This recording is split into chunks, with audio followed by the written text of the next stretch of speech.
Hey everyone, so this is part 4 of our build series, and right now we actually are moving into more of developing the back-end work. And while that was actually taking place, some of the things that I've been taking a look at really are the actual user flow from the front-end side. And I wasn't really happy with the way it had been built out. Even after the last video, I then went back in and actually made some more edits. Still didn't quite do what I was hoping for. And some of those kind of principles, I think, come from a lot of the reading that I've done from the founders of Basecamp. And actually, when we're using coding tools, a lot of the source material that those tools are built on are really kind of enterprise scale, like large platforms. So the code is very good and high quality, but it actually doesn't get it quite as opinionated as I think we would like. And if we're building something that's going to be our own personal tool or something that is really hard coding a process that our agency is using that we want to kind of continue to kind of develop and refine over time, we actually want to be putting more kind of strict processes in place as opposed to having a more kind of open structure. I went to the basecamp.com website /books. Actually has all of the books that they've written. And I would highly recommend, even if you're not planning on starting a company or building your own software beyond what we're covering in this demo, take a look at some of these books, because they are actually, I think, really interesting approaches to not only developing products, but also actually developing a whole new work environment. But the one that I wanted to direct you to was this one at the bottom, Getting Real. And you can actually read it online. You can go through the whole thing. And it just has all the principles that they've used over decades of building software that's helped them to become successful and really be, a non-VC backed software company that has actually reached some kind of scale. And their software, their books are all incredible. So I highly recommend them as you're thinking about kind of learning a little bit more about the space. It's also written in a way that I think most people will understand. It's not kind of like a very context heavy software development textbook. And so what I did is actually, by putting that in there, is to try and extract some of the principles that I like from it and actually get it into our kind of coding environment.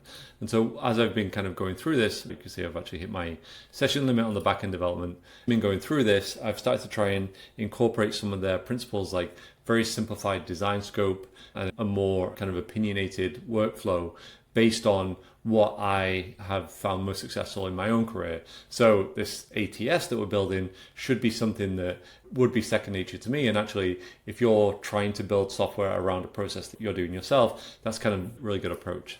So what does that actually mean when we look at the updates that we've made? As the backend development work's taking place, we can actually kind of play around with the front end. And there's a few things that I've done. I actually changed this reset button, and actually the site is off. So I'm going to load the site back up. So I changed the reset button so that it actually tells us when the kind of baseline goes back to. And that's something that wasn't really in the last version of the prototype. But then when we actually reset the prototype and we can actually go in to see the candidacies of the people, what you can see is there's actually less text overall. And I found that the text on the page was quite confusing. What we really want is, one easy to see view that is going to tell us exactly what we need to do in the right order. And you actually see that from the desk. We have, these are the things that we need to action right now. But for the most part, what we want to do is actually go into the candidates and actually take a look at what's happening in our pipeline. So here's the board of what we're potentially working on right now, and we can see where we are in the process with each of these candidates, but also more importantly, what's missing and why that's missing in here. So right now, if we want to move a candidate from contacted to a screening call, we can actually just move them straight across there. But if we wanted to move someone from a screening call to a competency call, what you can see is we've actually hard-coded in this requirement to make sure that we've actually added the evidence before we move someone through the process. And what that means is that we don't accidentally send a candidate to a client when we actually don't have all of the evidence to support the reason that we're sending that client.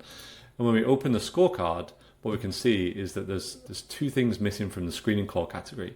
Now, I still think this is a little text heavy, but it's got enough information in here that it actually makes sense. And so if we actually record the finding that closed the month end in a private equity business, we can actually look through the data that we have from the CV here, and we can look to see preferred the monthly investor pack. Manage a team of 3 or more. And these are all hard requirements. We can put not found in there, but we know that when we go in here, we can actually look at manage a team of 3.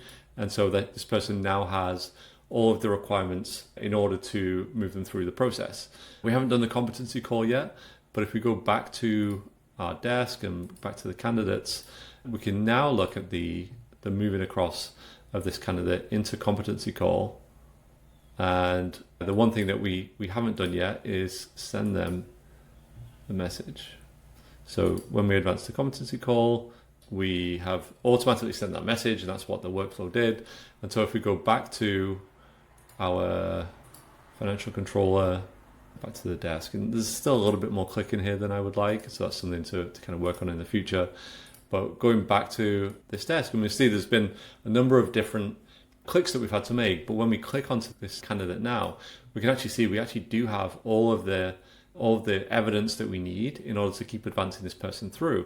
So there's one that's missing, and that is led an ERP migration, not only participated in one. So as we go through the competency call, we know exactly what we need to do in order to gather evidence to really understand how competent this person is against the requirements that we've set in the role. This is what we need at the top, and it's actually kind of floated to the top, so we're not trying to read through everything, and we can actually record a finding directly from this field here. And so if we looked and not found, we can actually mark that here and we say, actually, we haven't found evidence here, but we could still potentially advance them through. And we want to send the message saying, thank you for the competency call. And so you can imagine how this might all be plumbed into your Gmail or your CRM.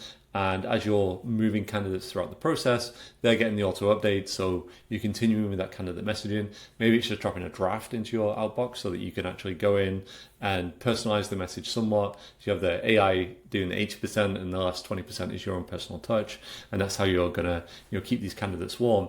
But I think what we're finding now is that the workflow is a little bit closer to what we would probably see in a full production ready applicant tracking system. And this is really what we were trying to get to with this kind of test and experimentation approach. So separately, the backend work is taking place.